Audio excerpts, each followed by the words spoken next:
أعوذ بالله من الشيطان الرجيم. بسم الله الرحمن الرحيم.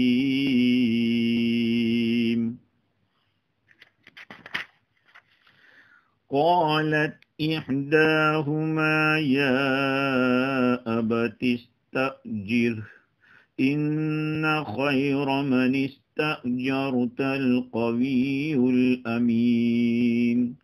قال إني أريد أن أنكحك إحدى ابنتي هاتين على أن تأجرني 8 حجج فإن أتممت 10 فمن عندك وما أريد أن أشق عليك ستجدني إن شاء الله من الصالحين.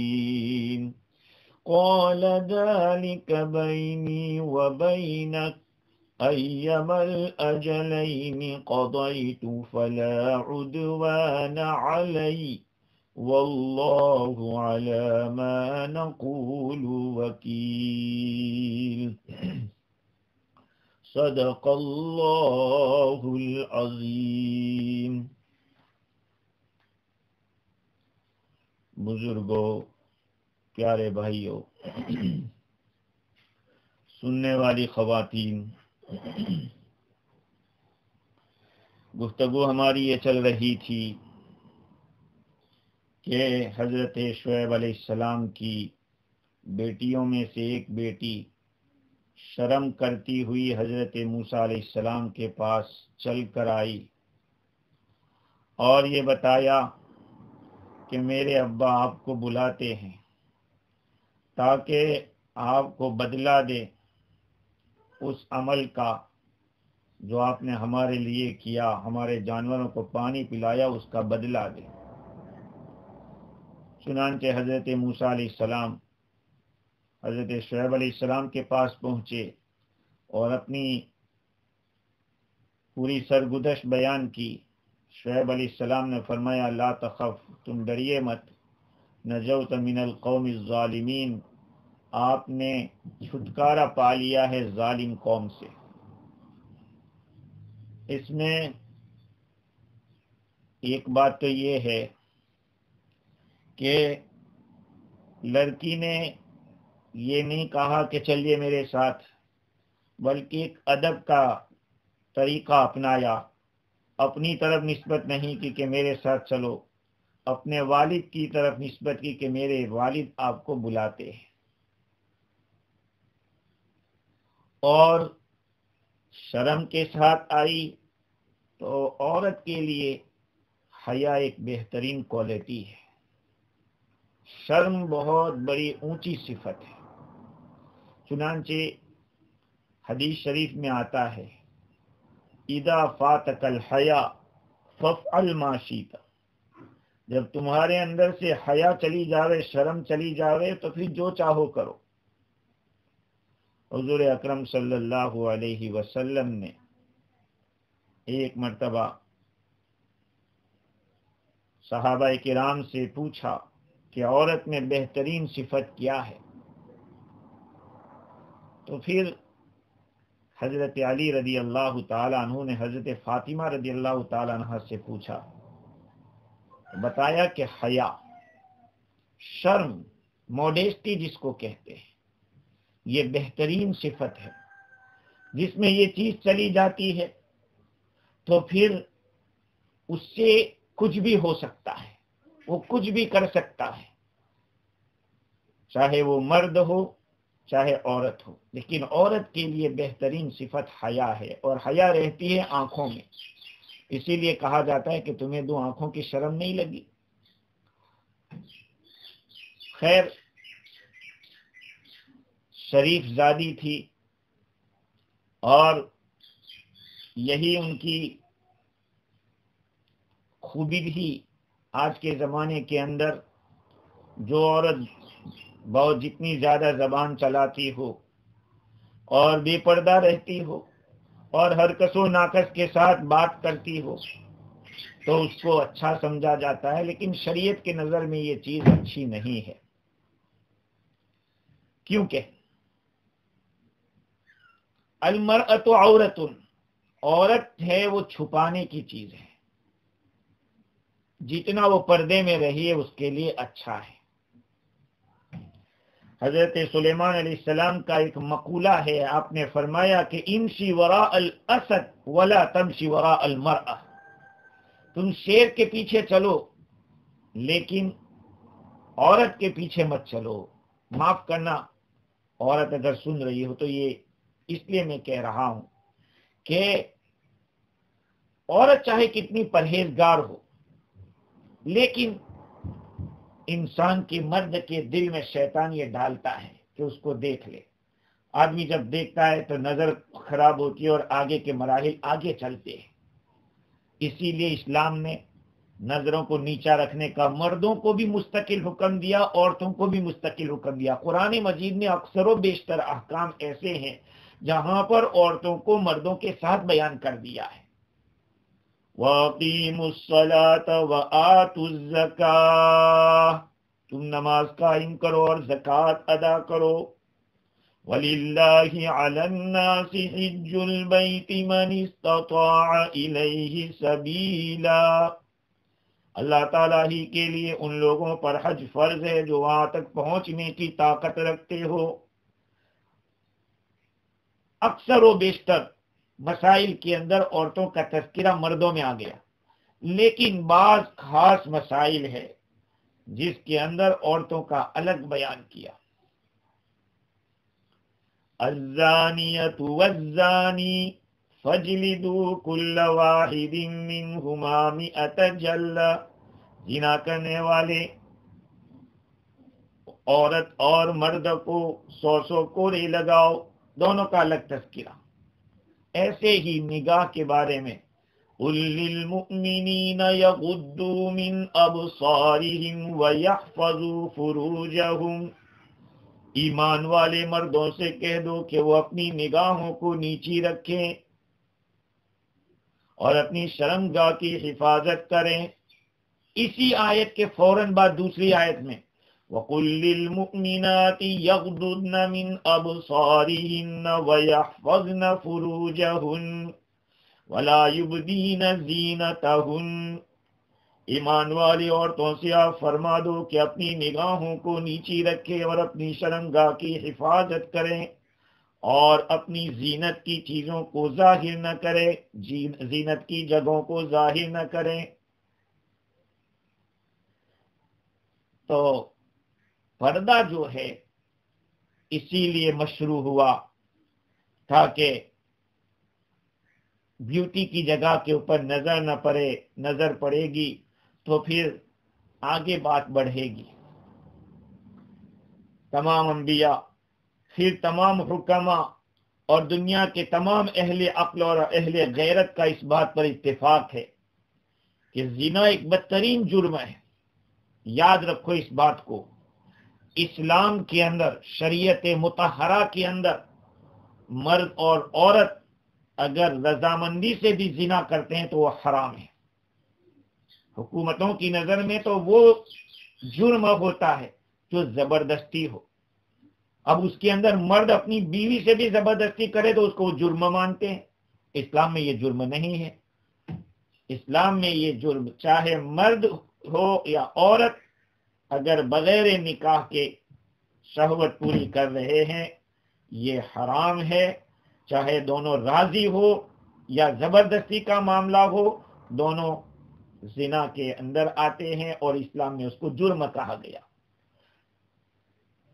اور یہ زنا کا عمل غیرت اور ناموس کے لیے ایک بہت بڑی آڑ ہے اور اخلاق ذمیمہ اور افعال شنیعہ کا سرچشمہ ہے، جس سے آگے کے مراحل اولاد ناجائز پیدا ہوگی تو تربیت نہیں ہوگی اور اس سے ایک معاشرہ خراب ہوگا۔ یہ مشاہدے کی بات ہے۔ جیسے کسی مرد کے لیے کسی اجنبی عورت کو دیکھنا منع ہے، وہیں پر عورت کے لیے بھی اجنبی مرد کو دیکھنا منع ہے۔ ایسا نہیں ہے کہ مرد نہیں دیکھ سکتا، عورت دیکھ سکتی ہے۔ وہ روایت ہے حضور اکرم صلی اللہ علیہ وسلم اپنے گھر پہ تشریف فرماتے، ازواج مطہرات میں سے 2 عورتیں تھیں۔ اتنے میں حضرت عبداللہ ابن ام مکتوم رضی اللہ تعالیٰ عنہ تشریف لاتے ہیں۔ آپ صلی اللہ علیہ وسلم نے اپنی ازواج سے فرمائی احتجبا منہ، تم دونوں پردے میں چلی جاؤ۔ کہا وہ تو نابینا ہے، وہ تو نہیں دیکھتے۔ حضور نے فرمایا افامیاوان انتما، تم دونوں اندھی ہو، وہ نہیں دیکھ پاتے تو تم تو دیکھ رہی ہو۔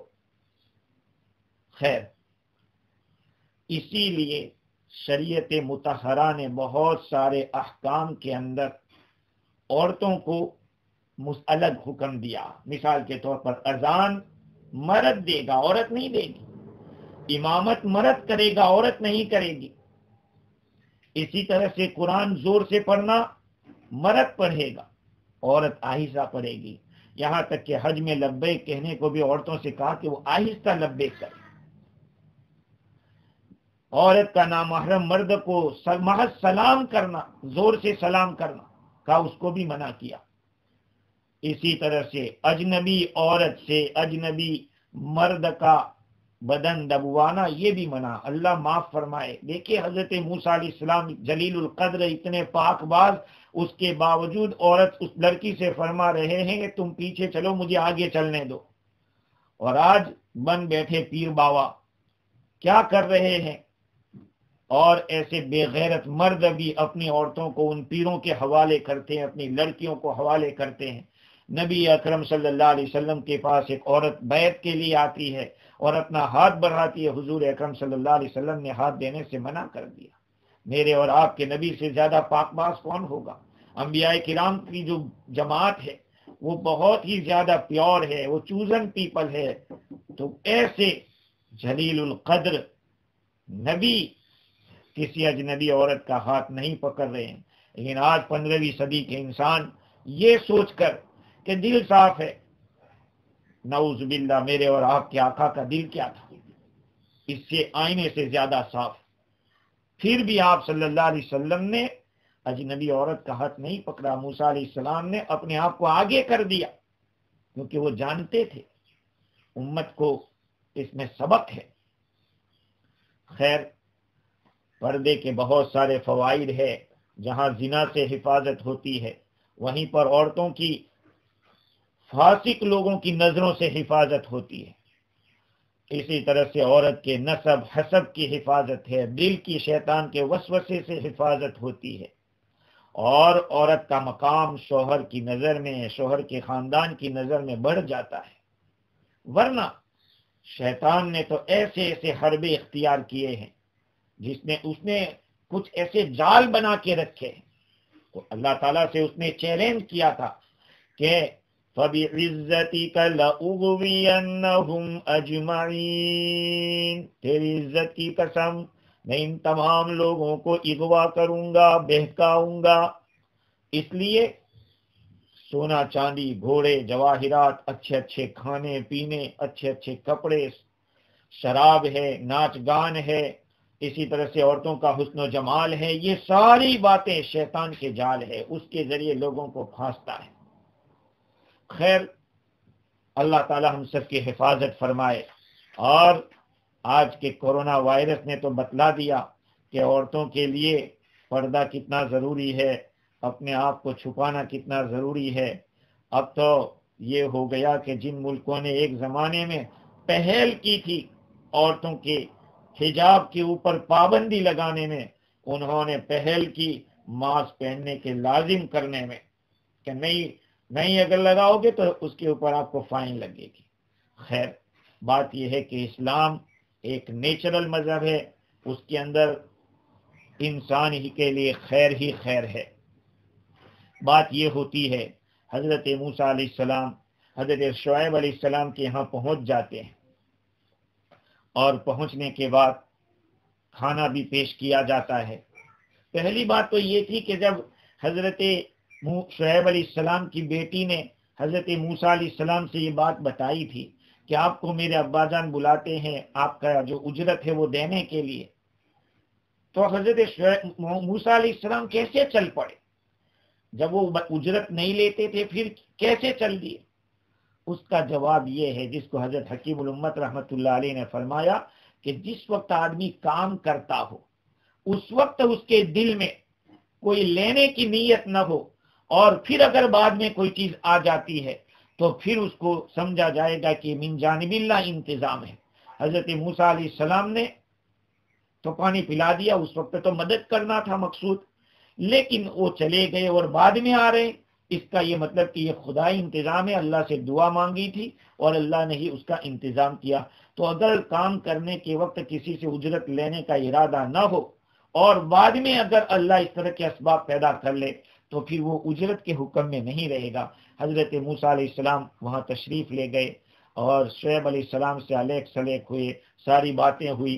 حضرت شعیب علیہ السلام نے فرمایا کہ اچھا ہوا آپ نے نجات پالی ظالم قوم سے، آپ وہاں سے نکل گئے، آپ کو اب ڈرنے کی ضرورت نہیں ہے۔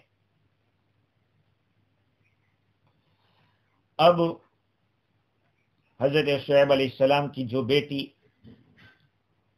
موسیٰ علیہ السلام کو بلانے کے لیے گئی تھی، قرآن نے کھلے طور پر یہ نہیں بتایا کہ اسی لڑکی نے کہا، اب گئی تھی چھوٹی لڑکی بلانے کے لیے، یہ تو روایتوں سے پتا چلتا ہے۔ آگے کی بات دیکھیے اللہ تعالیٰ کیا فرماتے ہیں، قالت احداہما یا ابت استأجر ان خیر من استأجرت القوی الامین۔ ان دو لڑکیوں میں سے ایک بولی کہ اے ابا جان اس کو اجرت پر لے لیجئے، ان کو نوکر رکھ لیجئے، یقیناً ان لوگوں میں بہتر وہ ہوتا ہے جن کو آپ اجرت پر لیں جو طاقتور اور امانت دار ہو۔ جس کسی کو آپ مزدوری پہ رکھو گے تو مزدور کے اندر یہ دو صفت ہونی چاہیے، ایک تو وہ ایک مضبوط طاقتور ہونا چاہیے اور دوسرے نمبر پر امانت دار ہونا چاہیے۔ عہدہ سونپنے کے لیے یہ دو اہم شرطیں ہیں۔ دنیا کے اندر کسی کو بھی عہدہ سونپا جائے، کوئی کرسی سونپی جائے، اس میں دو چیزیں دیکھی جائے گی کہ ایک تو اس کو نبھا سکتا ہے یا نہیں، اور دوسرا یہ کہ امانت دار ہونا چاہیے۔ آج تو اللہ معاف کرے ہر ایک کو ایسی ہوس ہے کہ میں کچھ بن جاؤں، میں کچھ بن جاؤں، پوری دنیا میں اسی کے جھگڑے ہیں۔ حالانکہ اپنے آپ کو عہدے کے لیے پیش کرنے کی اجازت نہیں ہے۔ عہدہ مانگتا ہے جو بڑا بننا چاہتا ہے، اللہ کی مدد ہٹ جاتی ہے۔ ہاں روایات سے ثابت ہے، عہدہ اگر مانگو گے تو اللہ کی مدد ہٹ جائے گی، اور بن مانگے اگر آئے گا تو پھر اللہ تعالیٰ کی مدد آئے گی۔ رہا مسئلہ حضرت یوسف علیہ السلام کا، اللہ تعالیٰ نے کلام پاک میں فرمایا کہ جب حضرت یوسف علیہ السلام جیل سے نکل کر تشریف لائے ہیں، اس وقت آپ نے جو تعبیر بتائی تھی، حضرت یوسف علیہ السلام نے ملک مصر عزیز مصر سے فرمایا اجعلنی علی خزائن الارض انی حفیظ علیم، مجھے زمین کے خزانوں کے اوپر گورنر بنا دو، یقیناً میں حفاظت کرنے والا، علم رکھنے والا ہوں، جاننے والا ہوں۔ حضرت موسیٰ علیہ السلام کے بارے میں اس لڑکی نے دو باتیں بتائی کہ جس کسی کو آپ مزدور رکھو یا کام کے لیے رکھو اس میں دو باتیں ہونی چاہیے، ایک تو وہ طاقتور ہونا چاہیے اور دوسرا یہ کہ امانت دار ہونا چاہیے۔ اور حضرت یوسف علیہ السلام نے وزیر خزانہ بننے کے لیے دو باتیں بتائی، ایک تو حفاظت والا اور ایک علم والا۔ مفسرین نے لکھا ہے کہ جیسا کام ہوتا ہے ایسی کوالٹی مانگی جاتی ہے۔ آج تو ہوتی آج کے بارے میں ایک ڈگری اور صلاحیت کو دیکھا جاتا ہے، مگر دیانت اور امانت کی طرف توجہ نہیں دی جاتی۔ یہ اتنا پڑھا ہوا ہے، ان کے پاس اس کی ڈگری ہے، اس کا نتیجہ کیا ہوتا ہے؟ رشوت خوری، اسی طرح اقربا پروری، رشتہ داروں کا خیال کرنا، اور قانون کو معطل کر دینا، چاہے رشتہ دار کے لیے کچھ کرنا ہے تو قانون کو چھوڑ دو۔ یہ ساری چیزیں کیوں وجود میں آ رہی ہے؟ اس لیے آ رہی ہے کہ امانت نہیں ہے۔ خیر، تفسیر روح البیان کے اندر لکھا ہے کہ اس لڑکی نے یہ بتایا کہ جس کو آپ اجرت پر لو ان میں دو باتیں ہونی چاہیے، ایک تو قوت ہونی چاہیے، طاقتور ہونا چاہیے، اور دوسرے نمبر پہ امانت دار ہونا چاہیے۔ روایت میں ہے کہ شعیب علیہ السلام نے اپنی بیٹی سے پوچھا کہ وما علمک بقوتی، کس چیز نے تجھے بتایا بقوتی ہی و امانتی ہی، کہ اس کی قوت اور امانت کا پتہ تجھے کیسے چلا کہ یہ طاقتور ہے اور امانت دار ہے؟ تو لڑکی نے کہا کہ جہاں پانی کے کنویں کے اوپر جو پتھر لگا تھا جس کو 10-40 آدمی اٹھا نہیں پاتے تھے، انہوں نے اکیلے نے اس کو اٹھایا، اور جس بڑے ڈول کے اندر پانی نکالا جاتا تھا کئی لوگ مل کے کھینچ کے اس کو نکالتے تھے، انہوں نے اکیلے نے نکال لیا۔ اس سے تو پتا چلا کہ یہ طاقتور ہے۔ اور جہاں میں بلانے گئی تو انہوں نے بلانے کے وقت اپنا سر جھکا لیا، میرے چہرے کی طرف نہیں دیکھا پرہیزگاری سے، یہاں تک کہ میں نے اپنا پیغام جو تھا وہ پہنچا دیا۔ اور جب واپسی کے وقت آیا تو انہوں نے یہ کہا کہ تم پیچھے چلو، میں آگے چلتا ہوں تاکہ میری نگاہ نہ پڑے۔ اس لیے یہ دو چیزیں میں نے پائی، اور مفسرین لکھتے ہیں کہ یہاں دو صفت ہی کی ضرورت تھی۔ ایک تو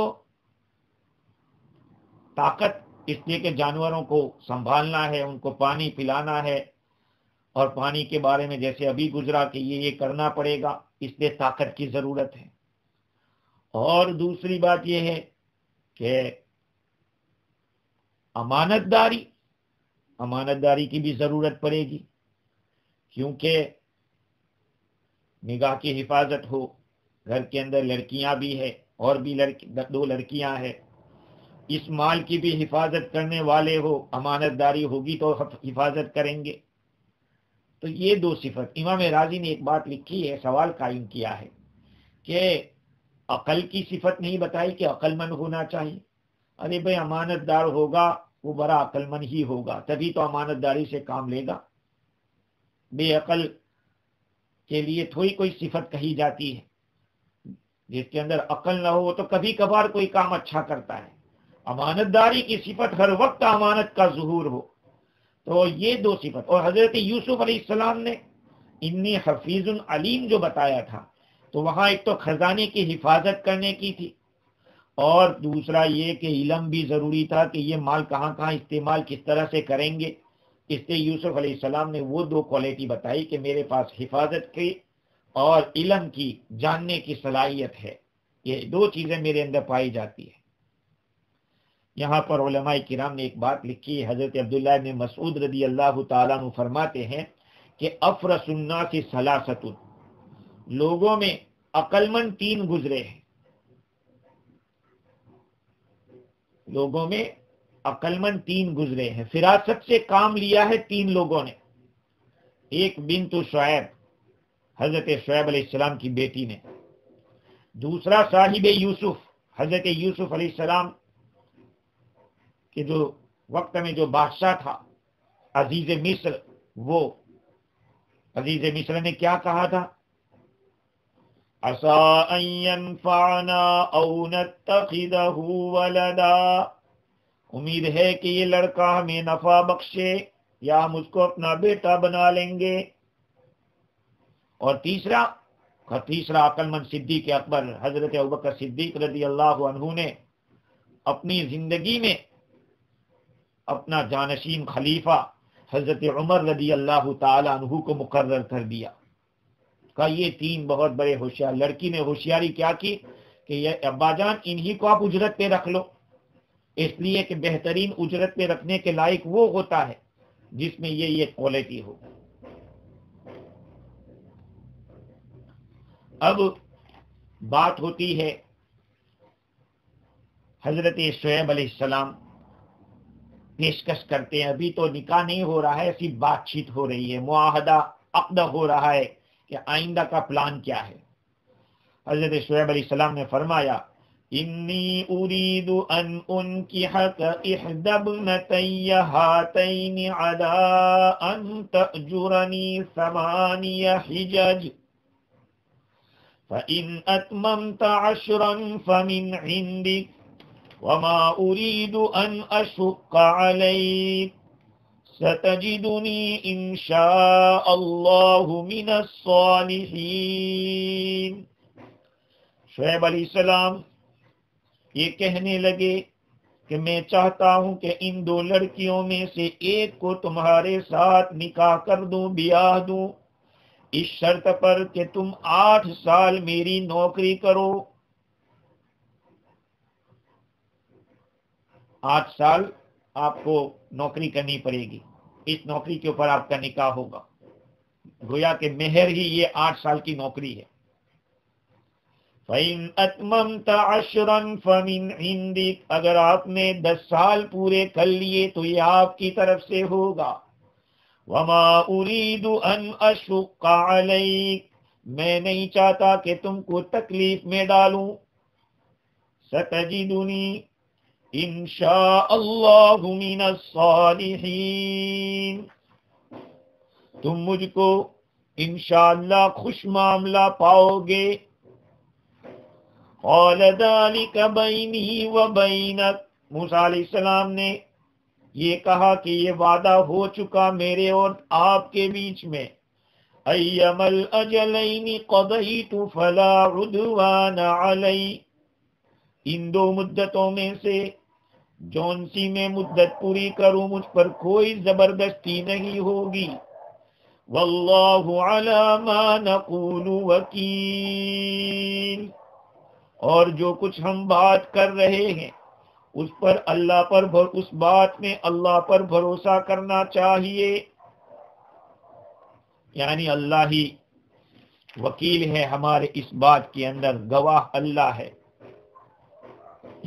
اب دیکھیے حضرت شعیب علیہ السلام نے اپنی بیٹی کو پیش کیا ہے حضرت موسیٰ علیہ السلام کے سامنے۔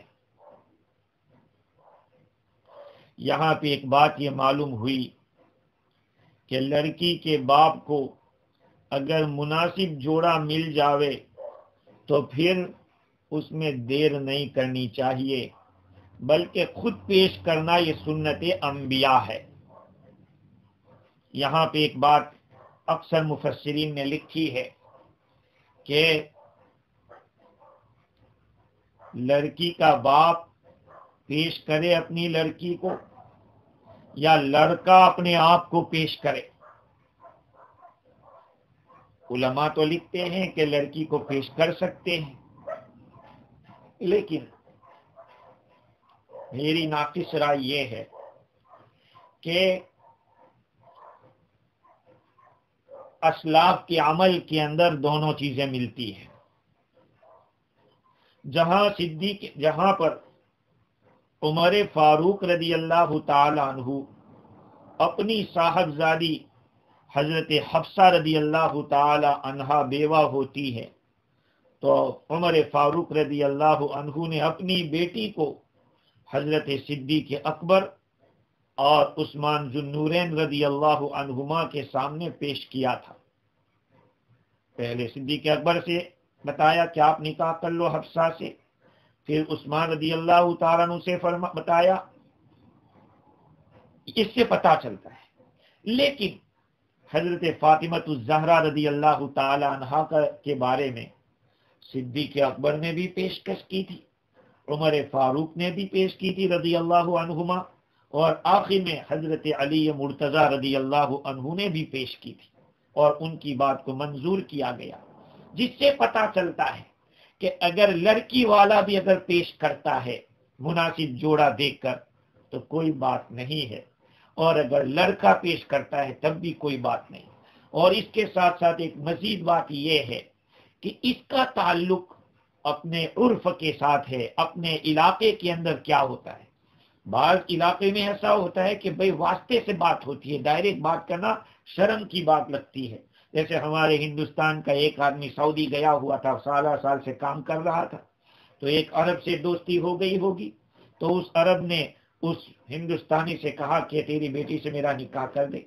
اب اس نے ایک ٹماٹر اس کو رسید کر دیا، کیسی بات کر رہا ہے. تو اس کو برا لگا کہ تماچا مار دیا اس بات پہ. کہا یہ ایسی بات تو تھی نہیں کہ جس پہ آپ کو غصہ تھا. کہا دیکھ کبھی میں دوسرے عرب کو بلاتا ہوں. ایک اور عرب کو بلایا، کہا میں تیری بیٹی میں شادی کرانا چاہتا. کہا نہیں، میرا ارادہ نہیں ہے. یہ ماحول کے ساتھ تعلق رکھتا ہے، ورنہ شریعت مطہرہ کے اندر لڑکا بھی اگر مناسب جوڑا دیکھے تو وہ بات کر سکتا ہے. اگر لڑکی والے دیکھیں، یہاں پر دیکھو حضرت شعیب علیہ السلام نے دیکھا کہ لڑکا مناسب ہے اور جو صفات ہونی چاہیے نیکی کی وہ ہے، تو آپ نے دیر نہیں کی. نبی کریم صلی اللہ علیہ وسلم کا ارشاد ہے اذا خطب الیکم من ترضون دینہ وخلقہ فزوجوہ والا تفعلوہ تکن فتنۃ فی الارض وفساد عریض او کما قال علیہ الصلوۃ والسلام. جب تمہارے یہاں ایسا جوڑا منگنی کا پیغام دے جس کے اخلاق سے اور جس کی دینداری سے آپ راضی ہو تو اس کے ساتھ نکاح کرا دو. اگر نہیں کرو گے تو زمین کے اوپر بہت بڑا فساد ہوگا. خیر، اس مقام کے اوپر حضرت شعیب علیہ السلام نے اپنی بیٹی کو پیش کر دیا. اب الفاظ دیکھیں، انی ارید ان انکحک، میرا ارادہ ہے، میں چاہتا ہوں کہ آپ سے نکاح کر دوں میری ان دو بیٹیوں میں سے ایک کا، اس شرط پر کہ آپ کو میرے یہاں کام کرنا پڑے گا 8 سال. اب یہ مسئلہ ہے کہ مہر کے طور پر کوئی خدمت مقرر کر سکتے ہیں یا نہیں. اس سے پہلے ایک اور بات کہ حضرت شعیب علیہ السلام نے جو الفاظ استعمال کیے ہیں یہ کہ تم میرے یہاں مزدوری کرو گے، میری نوکری کرو گے 8 سال. حالانکہ ہماری اس شریعت کے اندر مہر عورت کا حق ہوتا ہے، یہ بات یاد رکھیں. بیچارے بہت سارے نکاح کے ان کو پتہ بھی نہیں ہوتا کہ مہر کیا ہے. ہمارے بہار انڈیا کے اندر ایک جگہ بہار ہے، وہاں کے ایک مولانا سے میری بات ہو رہی تھی تو انہوں نے بتایا کہ ہمارے ملک علاقے کے اندر اگر دلہا کیش مہر دیتا ہے، کیش، تو لڑکی والے ناراض ہوتے ہیں.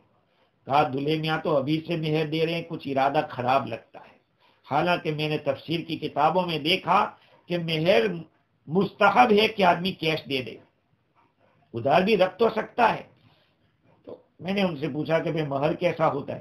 کہا کہ 4 ماشا 7 ماشا. ارے ماشا، کہا کہ ماشا ان کے دادا کو بھی پتہ نہیں کہ ماشا کیا ہوتا تھا، لیکن وہ ڈرتا رہے شوہر کہ مہر دینا پڑے گا اگر کچھ گڑبڑ کروں گا تو.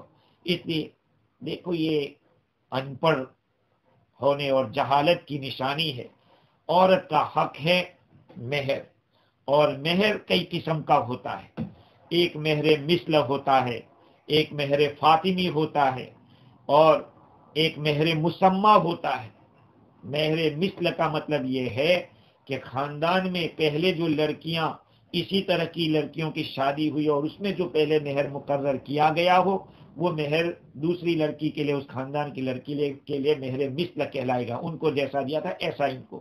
ایک مہر مسمہ ہوتا ہے، دلہا اور دلہن جس مہر کے اوپر راضی ہو جائے اس پر بھائی شوہر کو دینا ہے، وہ اس کی ذمہ داری ہے، اور عورت کو حق ہے، وہ اپنے ایک حصہ دے رہی ہے تو اس کو یہ ہے اجازت ہے کہ وہ مقرر کرے.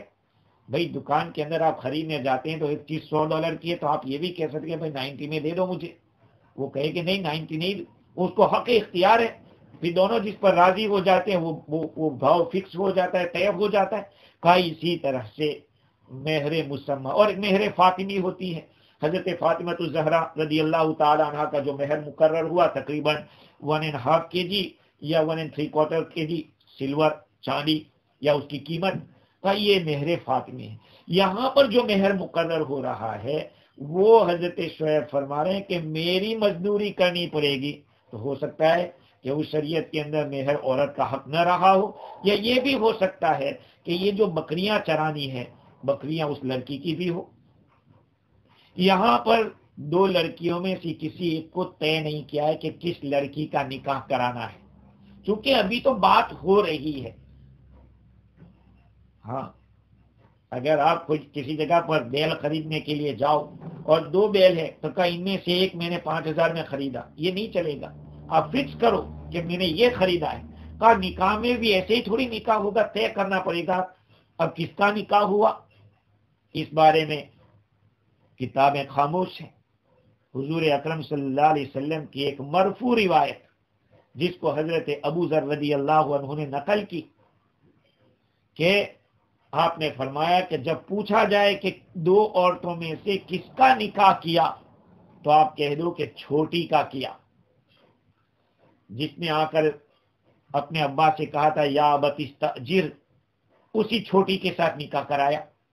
بعض لوگوں نے بڑی کا بھی تذکرہ کیا ہے، لیکن اب جب بڑی کے ہوتے ہوئے چھوٹی کا نکاح کریں گے تو سوال ہوگا ایسا کیوں کہ ہو سکتا ہے، حالانکہ بڑی کی شادی کی پہلے ضرورت پڑتی ہے، چھوٹی کی بعد میں ہوتی ہے، لیکن یہ نہیں کہیں گے کہ غلط کیا ہے۔ اب جن حضرات نے یہ کہا ہے کہ بڑی کی شادی کی تو سوال ہی نہیں، لیکن چھوٹی کی شادی پہلے ہوئی ہے جو یوں کہتے ہیں، اور حدیث سے بھی یہ بات معلوم ہو رہی ہے، تو اس کی حکمت علماء نے یہ لکھی ہے کہ اصل میں حضرت موسیٰ علیہ السلام نے اس چھوٹی لڑکی جو بلانے گئی تھی وہ تو سامنے آئی تھی، دیکھا، اب پیغام جو لڑکی لے کر گئی تھی کہ ابا بلا رہے ہیں، اس وقت یہ چھوٹی کو دیکھا تھا اور چلے بھی تھے حضرت موسیٰ علیہ السلام ان کے والد کے گھر، شعیب علیہ السلام کے گھر جاتے ہوئے اس عورت کے ساتھ چلے تھے، تو حضرت شعیب علیہ السلام نے اسی کو پیش کر دیا اور اسی کے ساتھ نکاح کر دیا۔ اب یہ مسئلہ کہ اجرت کے اوپر اس طرح سے بکریاں چرانے کی کوئی اجرت مہر کے طور پر مقرر کر سکتے تو کوئی بات نہیں، اس میں علماء کا اختلاف ہے اور اس شریعت میں رہا ہو تو 8 سال بکریاں چرانے کی مدت مقرر کی۔ یہاں پہ ایک بات اور معلوم ہوئی کہ کسی کو رینٹ پہ لینا، کسی کو کرائے پہ لانا، اجرت کے اوپر بلانا، یہ انسانی ضرورت ہے، سارے کام سارے انسان نہیں کر سکتے، تو انسان کے کام کو چلانے کے لیے اور ضرورتوں کو پورا کرنے کے لیے جیسے خرید و فروخت کی ضرورت ہے ایسے ہی اجارے کی بھی ضرورت ہے، اجرت پہ لینا دینے کی بھی ضرورت ہے۔ البتہ اس میں یہ بات طے کرنا پڑتا ہے کہ کام کیا کرنا ہوگا اور مدت کیا ہوگی اور اجرت کیا ہوگی۔ آج ہمارے معاشرے میں یہ اس کی کمی ہے۔ مجھے اچھی طرح سے یاد آتا ہے، میں اپنے حضرت الاستاذ مولانا سید ابرار احمد صاحب نور اللہ مرقدہ کے ساتھ انکلیشور جو ایک گاؤں شہر ہے وہاں سے ایک چھوٹے سے گاؤں دیوا کے اندر مولانا کا پروگرام تھا جمعہ کے دن، تو میں بھی بطور خادم کے حضرت کے ساتھ گیا، تو انکلیشور ریلوے اسٹیشن سے ایک رکشہ آٹو رکشہ والے سے کہا کہ ہم کو دیوا جانا ہے۔ مولانا ماشاءاللہ چہرے سے بھی اور ایسے تقویٰ طہارت تو تھا ہی، لیکن چہرے سے بھی اتنے وجیح لگتے تھے۔ اس آدمی نے کہا رے مولانا صاحب آپ سے کیا لیں گے، آپ بیٹھ جائیے۔ مولانا نے فرمایا کہ نہیں اجرت مقرر کرو۔ کہا نہیں آپ سے کیا لیں گے، بیٹھ جاؤ۔ ہم دونوں مولانا کے ساتھ میں بیٹھ گیا، اور وہاں جب جامع مسجد کے پاس اترے تو اس رکشہ والے نے سے پوچھا بھائی کیا دینا، کہا مولانا 15 روپے۔ مولانا نے بتایا کہ 10 چلتے، اس نے 15 لیے۔ مولانا نے فوراً یہ جواب دیا کہ دیکھو شریعت کا ایک حکم چھوٹا، ہم نے اس سے اجرت طے کرنا کہا، اس نے نہ کہا، اجرت طے نہیں کی، اب اس کو زیادہ دینا پڑا۔ اسلام نے ان سارے وینٹیلیشنوں کو بند کیا جہاں سے جھگڑا ہو سکتا، اسی لیے خرید و فروخت کے اندر اگر کوئی چیز آدمی بیچ رہا ہے، بیچنے والے کو کہا کہ پہلے سے اس میں اگر کوئی فالٹ ہے تو بتلا دے کہ یہ فالٹ ہے، ورنہ آگے چل کے پھر جھگڑا ہوگا۔ تو جتنے بھی وینٹیلیشن لڑائی جھگڑے کے تھے اسلام نے بند کیے، پہلے سے اجرت مقرر کر لو، اور اجرت کے ساتھ